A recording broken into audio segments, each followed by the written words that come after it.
আজি মৰাণ উচ্চতৰ মাধ্যমিক বিদ্যালয় অনুষ্ঠিত হয় সৃষ্টিশীল প্ৰদৰ্শনী তথা বিক্ৰী মেলা।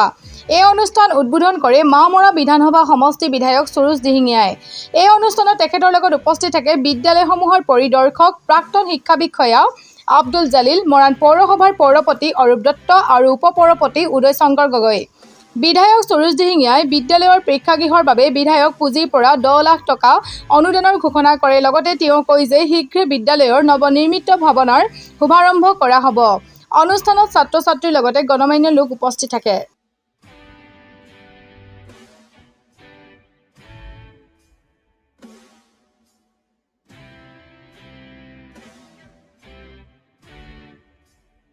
অৰূপ দত্ত ডাঙৰীয়া,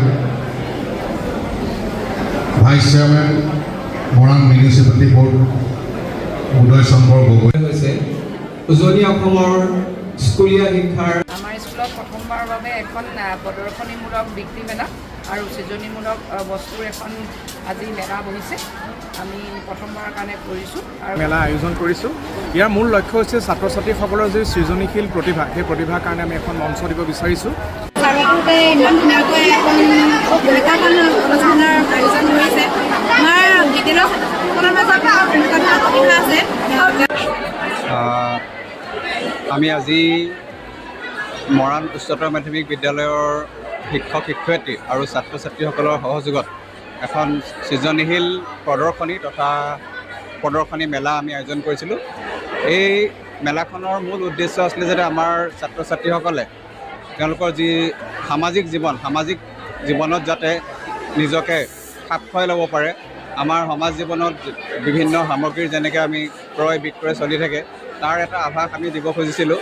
আৰু তেওঁলোকে যাতে বিভিন্ন আমাৰ যিখিনি থলুৱা খাদ্য সম্ভাৰ আৰ্ট ক্ৰাফ্ট আৰু লগতে আমাৰ যিখিনি ঔষধিমূলক উদ্ভিদ, আমাৰ ঔষধিমূলক যিবিলাক আৰু থলুৱাভাৱে যি প্ৰডাকশ্যন আছে সেইখিনিৰ সৈতে যাতে তেওঁলোক চিনাকি হয়। লগতে কিছুমান আমি ধুনীয়া ধুনীয়া ফুলৰ পুলিৰো ব্যৱস্থা ৰাখিছোঁ যাতে সকলোবিলাকৰ লগত তেওঁলোক চিনা পৰিচয় হয়। লগতে তেওঁলোকে যাতে বিক্ৰী কৰি কিবা এটা আৰ্থিকভাৱে স্বাৱলম্বী হ'ব পাৰে ভৱিষ্যতে। তাৰ কাৰণে আমি সৰুকৈ আমি মেলাখনৰ আয়োজন কৰিছোঁ। আৰু ইয়াত আমি খুব ভাল সঁহাৰি পাইছিলোঁ। আমি 100ৰো ওপৰৰ আমাৰ দলে ইয়াত যোগদান কৰিবলৈ আহিছিলে।